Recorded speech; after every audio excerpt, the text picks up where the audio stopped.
ఇదే నా పల్లెటూరు, ఇదే నా తల్లిగారు, మా ఊరి పాడి పంట రాములోరి దీవెనంట.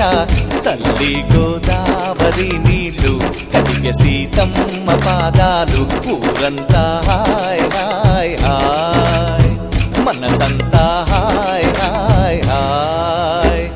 ఇదే నా పల్లెటూరు, ఇదే నా తల్లిగారు, మా ఊరి పాడి పంట రాములోరి దీవెనంట.